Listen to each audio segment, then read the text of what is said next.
ಈಗಾಗಲೇ ಬೆಲೆ ಏರಿಕೆ ಮೇಲೆ ಬೆಲೆ ಏರಿಕೆ ಮಾಡ್ತಾ ಇರೋ ಸಿದ್ದರಾಮಯ್ಯನವ್ರನ್ನ ಕೆಳಗಡೆ ಇಳಿಯೋದನ್ನು ನೋಡಬೇಕು, ಈ DKಶಿ ಬೆಂಬಲಿಗರಿಗೆ ಅವರು CM ಆಗೋದನ್ನು ನೋಡಬೇಕು ಅಂತ ಇರುತ್ತೆ.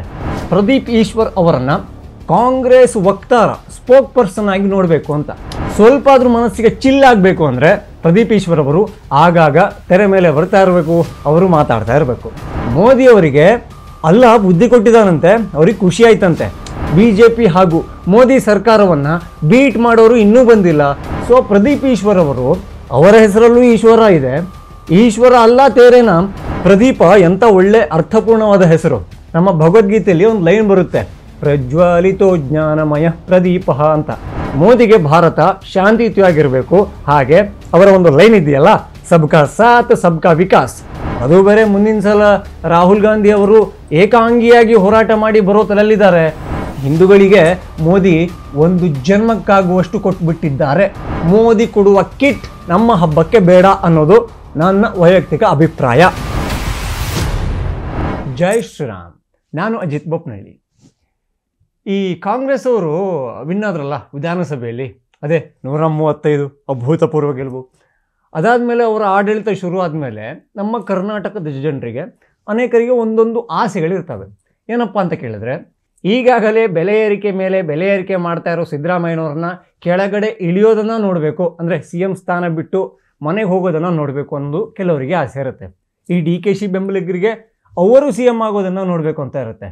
ಇನ್ನೂ ತುಂಬ ಜನರಿಗೆ ಈ ಜನಸಾಮಾನ್ಯರಿಗೆ ಗೊತ್ತಾಗುವ ಮೊದಲೇ ಮಾಹಿತಿಗಳು ಗೃಹ ಸಚಿವ G. ಪರಮೇಶ್ವರ್ ಅವರಿಗೂ ಪಾಪ ಗೊತ್ತಾಗಲಿ ಅನ್ನೋ ಆಸೆ ಇರುತ್ತೆ. ಇನ್ನೂ ಅನೇಕರಿಗೆ ಈ CD ಕಲಾವಿದರು ಅಂತ ಇರ್ತಾರಲ್ಲ, ಆ CD ಒಳಗೆ ಯಾವೆಲ್ಲ ಕಲಾವಿದರಿದ್ದಾರೆ, ಆ ಕಲಾವಿದರ ಜೊತೆಗೆ ಯಾವ ಕಲಾವಿದೆಯರು ಇದ್ದಾರೆ, ಹಾಗೆ ಅವರ ನಟನೆ ಅಥವಾ ಪರ್ಫಾರ್ಮೆನ್ಸ್ ಹೆಂಗಿದೆ ಅನ್ನೋದು ನೋಡಬೇಕು ಅನ್ನೋ ಆಸೆ ಇರುತ್ತೆ. ಇದೆಲ್ಲದರ ಜೊತೆಗೆ ನನಗೊಂದು ಆಸೆ ಇದೆ. ಏನಪ್ಪ ಅಂತ ಕೇಳಿದ್ರೆ, ಚಿಕ್ಕಬಳ್ಳಾಪುರದ ಆಕ್ಸಿಡೆಂಟಲ್ MLA ಪ್ರದೀಪ್ ಈಶ್ವರ್ ಅವರನ್ನು ಕಾಂಗ್ರೆಸ್ ವಕ್ತಾರ ಸ್ಪೋಕ್ ಪರ್ಸನ್ ಆಗಿ ನೋಡಬೇಕು ಅಂತ. ಯಾಕೆ ಅಂತ ಕೇಳಿ ಹೇಳ್ತೀನಿ. ಈಗ ವಕ್ತಾರ ಆದರೆ ಏನು ಮಾಡ್ತಾರೆ? ಈಗ ಆಲ್ರೆಡಿ ಕನ್ನಡದಲ್ಲಿ 10 ನ್ಯೂಸ್ ಚಾನಲ್ಗಳಿದ್ದಾವೆ. ಅನೇಕ ನ್ಯೂಸ್ ಚಾನಲ್ಗಳು ರೆಗ್ಯುಲರ್ ಆಗಿ ಈ ಡಿಬೇಟನ್ನು ಮಾಡ್ತವೆ. ಕಾಂಗ್ರೆಸ್ ಅವರು ವಕ್ತಾರರನ್ನು ಅಲ್ಲಿ ಕಳಿಸ್ಬೇಕಾಗುತ್ತೆ. ತುಂಬ ಸಲ ಕಳಿಸಲ್ಲ, ಜೂಟ್ ಆಗ್ಬಿಡ್ತಾರೆ, ಅದು ಬೇರೆ ಪ್ರಶ್ನೆ, ಬೇರೆ ಉತ್ತರ. ಆದರೆ ಪ್ರದೀಪ್ ಈಶ್ವರ್ ಅಂತಹ ವಾಗ್ಮಿಗಳು, ಅಂಥ ಚತುರ ಮಾತುಗಾರರು ಕಾಂಗ್ರೆಸ್ಸಲ್ಲಿದ್ದಾಗ ಅವರು ವಕ್ತಾರರಾಗಿ ಚಾನಲಿಗೆ ಬಂದರೆ ಇಡೀ ದಿವಸ ಮನೋರಂಜನೆ ಸಿಗುತ್ತಲ್ಲ. ಇದಕ್ಕಿಂತ ಭಾಗ್ಯ ಬೇಕಾ? ಆಲ್ರೆಡಿ ಬೆಲೆ ಏರಿಕೆಯಿಂದ ಕರ್ನಾಟಕದ ಜನ ತತ್ತರಿಸಿ ಹೋಗಿದ್ದಾರೆ. ಸ್ವಲ್ಪ ಆದ್ರೂ ಮನಸ್ಸಿಗೆ ಚಿಲ್ಲಾಗಬೇಕು ಅಂದರೆ ಪ್ರದೀಪ್ ಈಶ್ವರ್ ಅವರು ಆಗಾಗ ತೆರೆ ಮೇಲೆ ಬರ್ತಾ ಇರಬೇಕು, ಅವರು ಮಾತಾಡ್ತಾ ಇರಬೇಕು. ಯಾಕಪ್ಪ ಈ ಮಾತನ್ನು ಹೇಳ್ತಾ ಇದ್ದೀನಿ ಅಂತ ಕೇಳಿದ್ರೆ, ಈಗ ಪ್ರದೀಪ್ ಈಶ್ವರ್ ಅವರು ಈ ಇಫ್ತಾರ್ ಕೂಟಕ್ಕೆ, ಅದೇ ರಂಜಾನ್ ಏನೋ ಹಬ್ಬ ಇತ್ತಲ್ಲ ಮುಸ್ಲಿಮರದ್ದು, ಅಲ್ಲಿ ಹೋದಾಗ ಒಂದು ಮಾತನ್ನು ಹೇಳಿದ್ದಾರೆ. ಏನಪ್ಪ ಅಂತ ಕೇಳಿದರೆ, ಈಗ BJPಯವರಿಗೆ ಅಂದರೆ ಸೆಂಟ್ರಲ್ BJPಯವರಿಗೆ ಅಂದರೆ ಪರೋಕ್ಷವಾಗಿ ಮೋದಿಯವರಿಗೆ ಅಲ್ಲ ಬುದ್ಧಿ ಕೊಟ್ಟಿದ್ದಾನಂತೆ, ಅವ್ರಿಗೆ ಖುಷಿ ಆಯ್ತಂತೆ. ಅವರು ಹೇಳೋಕ್ಕೆ ಹೊರಟಿರೋದು ಏನಪ್ಪ ಅಂತ ಕೇಳಿದ್ರೆ, ಈಗ ನಾವು ಬೇರೆ ಅಲ್ಲ, BJP ಬೇರೆ ಅಲ್ಲ, ನಾವು ನಿಮಗೆ ಓಲೈಕೆ ಮಾಡ್ತೀವಿ, ಗಿಫ್ಟ್ಗಳನ್ನು ಕೊಡ್ತೀವಿ, ಮೋದಿಯವರು ಕೂಡ ನಿಮ್ಗೆ ಕೊಟ್ಟಿದ್ದಾರೆ. ಹಾಗಾಗಿ ನೀವು ಕಾಂಗ್ರೆಸ್ಸಿಗೆ ವೋಟ್ ಹಾಕಿದ್ರು ಅಷ್ಟೇ, BJPಗೆ ವೋಟ್ ಹಾಕಿದ್ರು ಅಷ್ಟೇ ಅನ್ನೋದನ್ನು ಹೇಳಿದ್ದಾರೆ. ಇದನ್ನೇನಾದರೂ ಮುಸ್ಲಿಮರು ಅಲಿಯಾಸ್ ಸಾಬ್ರು ಸೀರಿಯಸ್ ಆಗಿ ತಗೊಂಡ್ರೆ, ಈಗ BJPಗೆ ವೋಟ್ ಹಾಕಿದ್ರು ಸೇಮು, ಕಾಂಗ್ರೆಸ್ಸಿಗೆ ವೋಟ್ ಹಾಕಿದ್ರು ಸೇಮು. ಬಟ್ ಅಭಿವೃದ್ಧಿ ವಿಚಾರಕ್ಕೆ ಬಂದಾಗ BJP ಹಾಗೂ ಮೋದಿ ಸರ್ಕಾರವನ್ನು ಬೀಟ್ ಮಾಡೋರು ಇನ್ನೂ ಬಂದಿಲ್ಲ.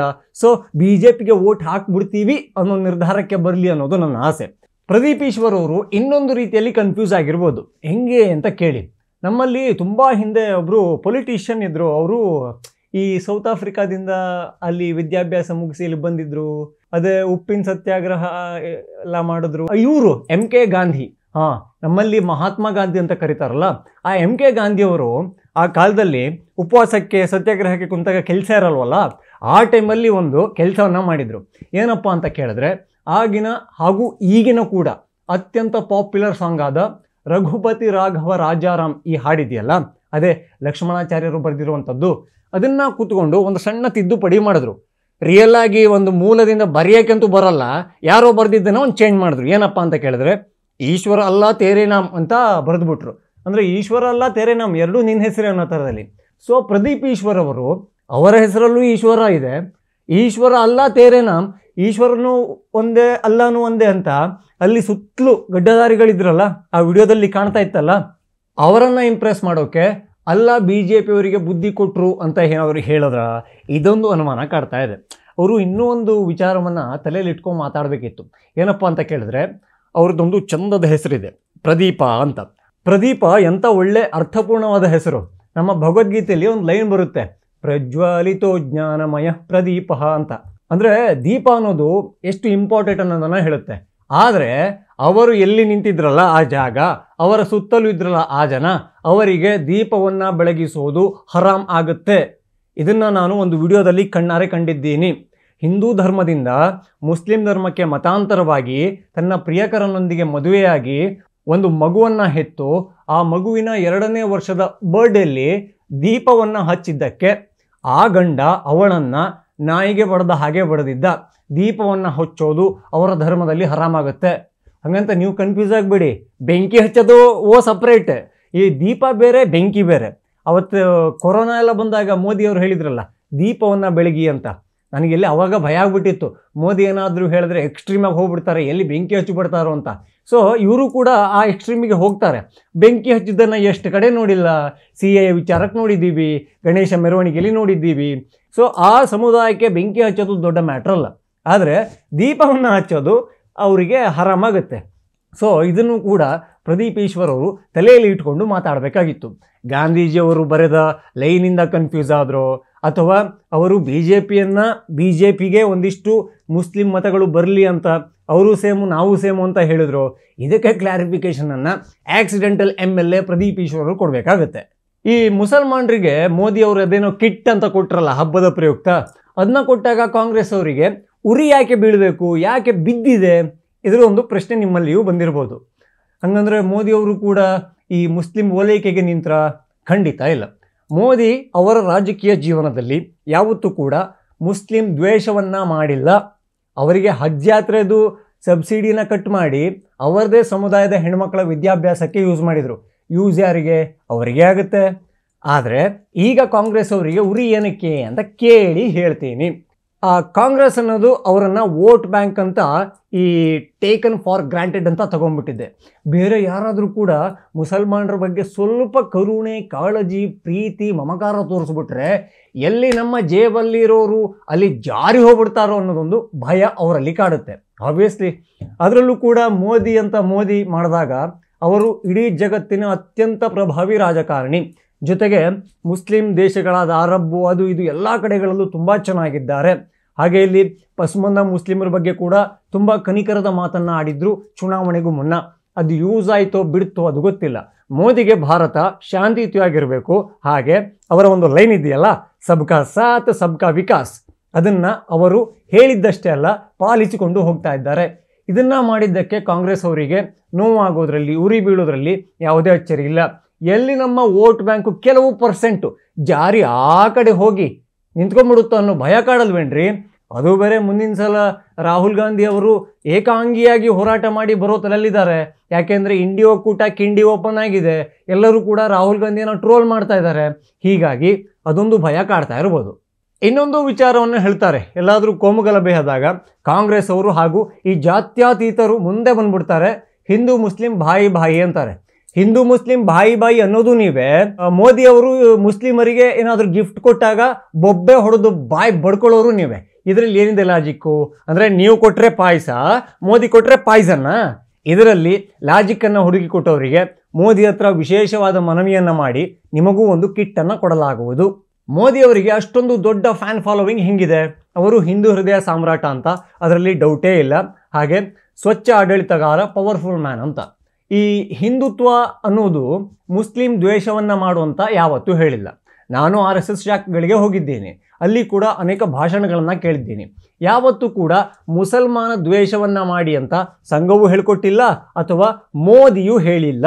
ಆದರೂ ಕೂಡ ಮೋದಿ ಮುಸಲ್ಮಾನರ ಪರವಾಗಿ ಏನಾದರೂ ಚೂರು ಮಾಡಿಬಿಟ್ರೆ ಮೊದಲು ಬೆಂಕಿ ಬೀಳೋದು ಕಟ್ಟರ್ ಹಿಂದುತ್ವವಾದಿಗಳಿಗೆ ಅಲ್ಲ, ಆ ಜಾತ್ಯತೀತರಿಗೆ. ಅದು ಯಾಕೆ ಅನ್ನೋದು ಅವ್ರಿಗೂ ಕೂಡ ಗೊತ್ತಿಲ್ಲ. ಹಾಗೆಯೇ ಈ ದೇಶ ನಡೀತಾ ಇರೋದು ಎಲ್ಲ ಧರ್ಮದವ್ರನ್ನ ಸೇರಿಸಿಕೊಂಡು. ಹಾಗಾದರೆ ನೀವು ಮುಸಲ್ಮಾನ ವಿರೋಧಿ ಅಲ್ವಾ? ಖಂಡಿತ ವಿರೋಧಿ ಅಲ್ಲ. ಆದರೆ ದೇಶದ ವಿರುದ್ಧ ನಿಂತಿರೋ ಹಿಂದೂ ವಿರೋಧಿ ಹೌದು. ಪ್ರಕಾಶ್ ರಾಜ್ ಹಿಂದೂ ಆಗಿದ್ರಲ್ಲ, ಅವರು ದೇಶದ ಬಗ್ಗೆ ಬೇಕಾಬಿಟ್ಟಿ ಮಾತಾಡ್ತಾರಲ್ಲ, ಅವರನ್ನು ವಿರೋಧ ಮಾಡಿದ್ದೀವಲ್ಲ. ಚೇತನ ಹಿಂಸಾ ಹಿಂದೂ ಅಲ್ವಾ? ಅವರ ವಿರುದ್ಧ ಮಾತಾಡಿಲ್ವಾ? ದೇಶದ ಅವಹೇಳನ ಮಾಡಿರೋರು ಹಿಂದೂ ಆಗಿರಲಿ, ಮುಸಲ್ಮಾನ ಆಗಿರಲಿ, ಕ್ರೈಸ್ತ ಆಗಿರಲಿ, ಎಲ್ಲರೂ ಕೂಡ ನಮ್ಮ ವಿರೋಧಿಗಳೇ. ಇದನ್ನು ಅರ್ಥ ಮಾಡಿಕೊಳ್ಳದೆ ನೀನು ಮುಸ್ಲಿಂ ವಿರೋಧಿ ಅಂತ ಈ ಪೋಟ್ರೆ ಮಾಡ್ತಾರಲ್ಲ, ಅವರಿಗೆ 2 ನಿಮಿಷದ ಮೌನವನ್ನು ಕೋರೋದು ನಮ್ಮ ಪದ್ಧತಿ ಆಗುತ್ತೆ. ಈ ರಂಜಾನ್ ಜೊತೆಗೆ ಯುಗಾದಿ ಹಬ್ಬ ಕೂಡ ಬಂತು. ಹಿಂದೂಗಳಿಗೆ ಅದು ಹೊಸ ವರ್ಷ ಅಂತ ಕರೀತಾರೆ. ಹಿಂದೂಗಳಿಗೆ ಮೋದಿ ಏನು ಕೊಟ್ಟರು ಅಂತ ಅನೇಕರು ಪ್ರಶ್ನೆ ಮಾಡ್ತಾರೆ. ನನ್ನ ವೈಯಕ್ತಿಕ ಅಭಿಪ್ರಾಯವನ್ನು ಹೇಳೋದಾದರೆ, ಮೋದಿ ನಮಗೆ ಏನು ಕೊಡೋದು ಬೇಡ, ನಾವು ಈಸ್ಕೊಡೋದು ಬೇಡ. ಯಾಕೆ ಅಂದರೆ ಮೋದಿ ಕೊಟ್ಟ ಉಡುಗೊರೆಯಿಂದ ಹಬ್ಬವನ್ನು ಮಾಡೋ ದರ್ದು ಹಿಂದೂಗಳಿಗೆ ಬಂದಿಲ್ಲ, ಬರಬಾರ್ದು. ಅವನು ಬಡವನೋ ಶ್ರೀಮಂತನೋ, ಕೂಲಿನೋ ಅಥವಾ ದೊಡ್ಡ ಕುಳನೋ, ಅದು ಮ್ಯಾಟ್ರಲ್ಲ. ಇನ್ನೊಂದು ತಿಂಗಳಲ್ಲಿ ಹಬ್ಬ ಇದೆ, ನಾನು ಸೇವಿಂಗ್ ಮಾಡ್ಕೋಬೇಕು, ಹಬ್ಬವನ್ನು ಹೀಗೆ ಆಚರಿಸ್ಕೋಬೇಕು, ಹೊಸ ಬಟ್ಟೆಯನ್ನು ತರಬೇಕು, ಮನೆಯಲ್ಲಿ ಇಂತಿಂಥ ಸ್ವೀಟ್ ಮಾಡೋಕ್ಕೆ ಹೇಳಬೇಕು, ಅದಕ್ಕಾಗಿ ನಾನು ಸೇವಿಂಗ್ ಮಾಡ್ಕೋಬೇಕು. ಹಬ್ಬ ಅವನಿಗೊಂದು ಜಾಗೃತಿಯನ್ನು ಮೂಡಿಸುವಂತಾಗುತ್ತೆ. ಯಾರೋ ಒಬ್ರು ಏನನ್ನ ಕೊಟ್ಟರು ಅದರಲ್ಲಿ ಇಟ್ಕೊಂಡು ಹಬ್ಬ ಮಾಡ್ತೀವಿ. ಯಾರೇ ಎಲ್ಲ ಕಡೆ ಬಿಟ್ಟಿ ಭಾಗ್ಯನೇ ಬೇಕು. ಅಟ್ಲೀಸ್ಟ್ ಹಬ್ಬ ಅಪರೂಪಕ್ಕೆ ಬರುವಂಥದ್ದು. ನಿಮ್ಮ ಸ್ವಂತ ದುಡ್ಡಿನಲ್ಲಿ, ಸ್ವಂತ ಖರ್ಚಿನಲ್ಲಿ ಮಾಡಿದ್ರೆ ಅದರ ಖುಷಿ ಇದೆಯಲ್ಲ, ಬೇರೆ ಲೆವೆಲ್ ಆಗಿರುತ್ತೆ. ಆ ದರ್ದು ಅಥವಾ ಆ ದೈನಸಿ ಪರಿಸ್ಥಿತಿ ಹಿಂದೂಗಳಿಗೆ ಬರೋದು ಬೇಡ ಅನ್ನೋದು ನನ್ನ ವೈಯಕ್ತಿಕ ಅಭಿಪ್ರಾಯ. ಹಾಗೆ ಹಿಂದೂಗಳಿಗೆ ಮೋದಿ ಒಂದು ಜನ್ಮಕ್ಕಾಗುವಷ್ಟು ಕೊಟ್ಬಿಟ್ಟಿದ್ದಾರೆ. ಏನಪ್ಪ ಅಂತ ಕೇಳಿದ್ರ, ರಾಮ ಮಂದಿರವನ್ನು ಕಾನೂನು ಹೋರಾಟದ ಮೂಲಕ ತಂದುಕೊಟ್ಟಿದ್ದಾರೆ. ಕಾಶಿ ಕಾರಿಡಾರನ್ನು ಕೂಡ ಹಿಂದೂಗಳಿಗೆ ಕೊಟ್ಟಿದ್ದಾರೆ. 144 ವರ್ಷಗಳಿಗೊಮ್ಮೆ ಆಗುವ ಮಹಾಕುಂಭಮೇಳವನ್ನು ಅತ್ಯಂತ ಸಸೂತ್ರವಾಗಿ ಆಯೋಜನೆಯನ್ನು ಮಾಡಿದ್ದಾರೆ. ಇದಕ್ಕಿಂತ ಸೌಭಾಗ್ಯ ಮೋದಿಯಿಂದ ಹಿಂದೂಗಳು ಇನ್ನೇನು ನಿರೀಕ್ಷೆ ಮಾಡೋಕ್ಕೆ ಸಾಧ್ಯ? ಹಬ್ಬಗಳು ಬಂತ, ನಮಗೆ ಕಿಟ್ ಕೊಡ್ತೀರಾ? ಕಿಟ್ಟಲ್ಲೇನು ಹಿಟ್ಟಿಟ್ಕೊಡ್ತೀರಾ? ನಮಗೆ ಬೇಡ. ನಮ್ಮ ಹತ್ರ ಒಂದು ಕೆಲಸ ಇದೆ, ಕೆಲಸ ಇಲ್ಲ ಅಂದರೂ ಕೂಡ ಕೂಲಿ ನಾಲಿ ಮಾಡಿ ಕಷ್ಟಪಟ್ಟು ದುಡಿಯುವಂತಹ ತಾಕತ್ತಿದೆ. ಅದರಲ್ಲಿ ಸಂಪಾದನೆಯನ್ನು ಮಾಡ್ತೀವಿ, ಅದರಲ್ಲಿ ಸೇವಿಂಗನ್ನು ಮಾಡ್ತೀವಿ, ಅದರಲ್ಲಿ ಹಬ್ಬವನ್ನು ಆಚರಿಸ್ತೀವಿ. ಮೋದಿ ಕೊಡುವ ಕಿಟ್ ನಮ್ಮ ಹಬ್ಬಕ್ಕೆ ಬೇಡ ಅನ್ನೋದು ನನ್ನ ವೈಯಕ್ತಿಕ ಅಭಿಪ್ರಾಯ. ಇನ್ನೊಂದು ಮಾತನ್ನು ಹೇಳಬೇಕು. ಇವಾಗ ಮೋದಿ ಅವ್ರಿಗೆ ಮಾತ್ರ ಕಿಟ್ ಕೊಟ್ಟರು, ಈ ಹಿಂದೂಗಳಿಗೆ ಏನು ಕೊಡಲೇ ಇಲ್ಲ, ಇದೆಲ್ಲ ತುಂಬ ಜನ ಮಾತಾಡಬಹುದು. ಆ ಹತಾಶೆ, ನಿರಾಶೆ ಎಲ್ಲವೂ ಕೂಡ ನಿಮ್ಮಲ್ಲಿ ಕಾಣ್ತಾ ಇರಬಹುದು. ಆದರೆ ಅಕ್ಕ ಸತ್ತರೆ ಅಮಾವಾಸ್ಯೆ ನಿಲ್ಲಲ್ಲ. ಮೋದಿ ಕಿಟ್ ಕೊಡದೇ ಇದ್ರೂ ಕೂಡ ಹಬ್ಬ ನಿಲ್ಲಲ್ಲ, ಅದು ನಡೀತಾ ಇರುತ್ತೆ. ಅದು ಹಿಂದೂ ಧರ್ಮದ ಶ್ರೇಷ್ಠತೆ. ಯಾರೇನೇ ಮಾಡಿದ್ರು, ಯಾರು ಏನೇ ಬೊಬ್ಬೆ ಹೊಡೆದ್ರೂ ಕೂಡ ನಮ್ಮ ಹಬ್ಬ ಹೇಗೆ ಆಗಬೇಕೋ, ನಮ್ಮ ಶಕ್ತಿಗೆ ಅನುಗುಣವಾಗಿ ಹೇಗೆ ಆಚರಿಸಬೇಕೋ ಅದನ್ನು ನಾವು ಆಚರಿಸ್ತೀವಿ.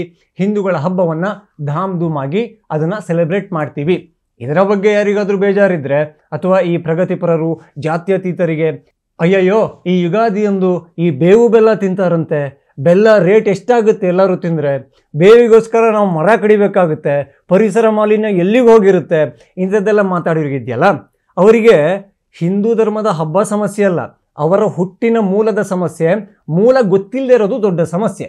ಇದರ ಬಗ್ಗೆ ನಿಮ್ಮ ಅಭಿಪ್ರಾಯ ಏನು? ದಯವಿಟ್ಟು ತಿಳಿಸಿ. ಹಾಗೆ ಹೊಸದಿಗಂತ ಡಿಜಿಟಲ್ ಚಾನಲನ್ನು ಸಬ್ಸ್ಕ್ರೈಬ್ ಮಾಡೋದನ್ನು ಮರಿಬೇಡಿ. ಜೈ ಶ್ರೀರಾಮ್.